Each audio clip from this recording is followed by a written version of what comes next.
People think I preach the prosperity gospel. I don't. And what about the people who don't believe in God, don't return tithes and offerings, and still prosper? The CRA or the IRS, they make mistakes on people's taxes all the time and they provide refunds. I'm so glad listeners are asking these questions, and I admit that my short videos often lack the big picture and can be misunderstood. I'll answer those questions and give you a more complete picture right now. God uses different means to reach different people. You may interpret my experience differently than I do, but in that season of my life, when I had just put my trust in Him with my money and I got an unexpected refund from the government, it was an answer, an evidence of His existence and His care for me personally. The Lord knew that that was exactly what I needed to strengthen my faith. You see, God uses science, the Bible, and personal experience to give you the best chance that you can have to find Him. He knows whether financial miracles will reach you or maybe they'll be meaningless. Maybe it'll be through a relationship that He reaches you. Maybe it'll be health or career, school. Maybe it'll be some kind of loss in your life, or maybe it'll be some kind of gain, some kind of victory. That's how personal God is. He will do all that He can to show you His love personally. And that's why the Bible says that He sends the sunshine and the rain on both the wicked and the good. He wants to reach everyone. Then He wants us to share our stories because there will be some who connect with it and find God for themselves, search Him out and find Him for themselves. So why do I share these stories? Why do I have Bible study online every Thursday? Do I get money from this? Do I get any perks? What do I get? No, I don't get anything except for one thing. You see, I spend my time, money, and effort to do all this because knowing my Creator and Redeemer is so fulfilling, so amazing, that I want you to get to know Him too. So what do I get out of it? I get a joy, this peace, this happiness in sharing Him with you. It's really that simple. I don't get anything else but that. Maybe you have a story to share too. I would love to hear it. Share it with me in the comments. I want to know your story as well. Or maybe you don't have a story. Maybe you don't have an experience with God yet, and maybe you're looking for Him. That's why you're watching this video. I encourage you to observe every area of your life from now on and watch how He reaches you through maybe your health, finances, relationships. Maybe it'll be through work or school, someone there. Maybe it'll be through a win or a loss. But God promises this: if you search for Him with all of your heart, you will find Him. That's the most important thing I could say right now. So, am I preaching a prosperity gospel? No, not at all. I'll tell you the real miracle that happened to me after I started paying my tithes and offerings and I got that refund, and there were other miracles later on. But here's the real miracle.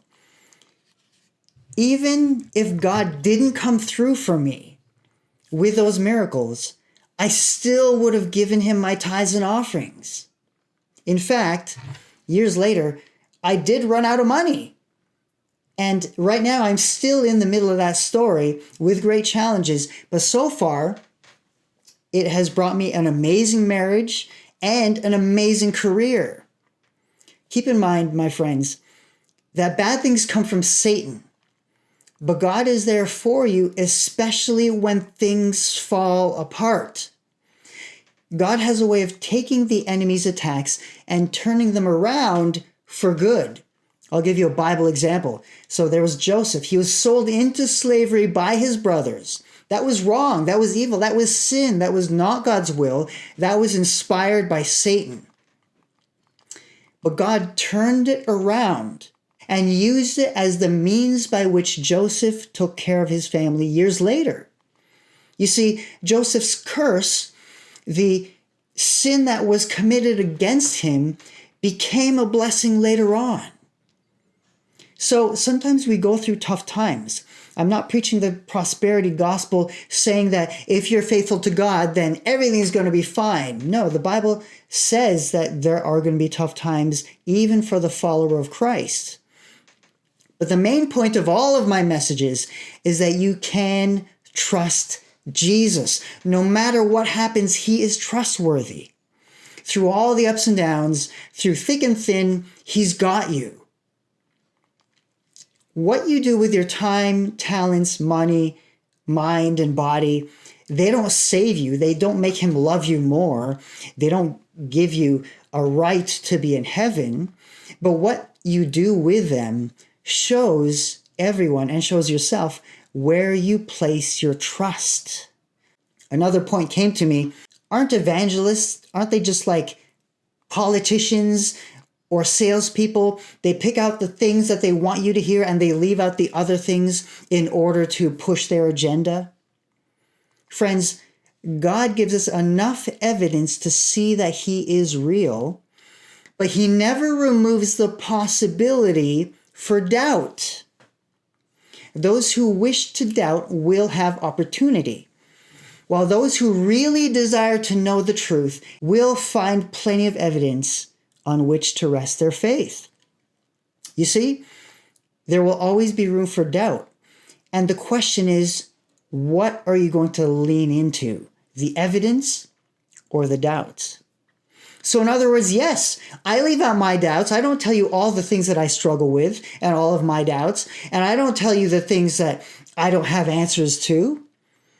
I lean into the good things. I lean into the things that make sense. I lean into the evidence that God has given us, and I share that with you.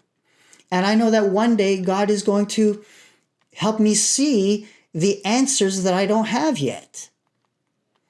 And by doing this, this strengthens my faith. And there's more.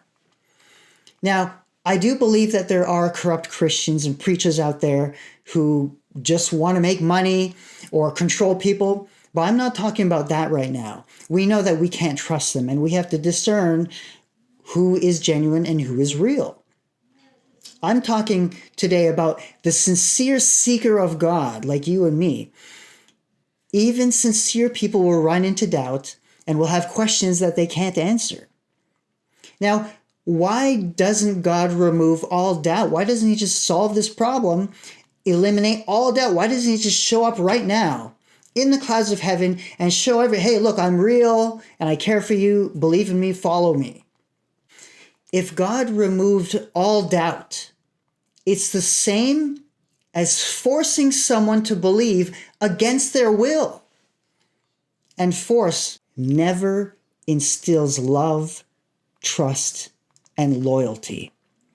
Forcing someone into submission is an abusive relationship based on fear.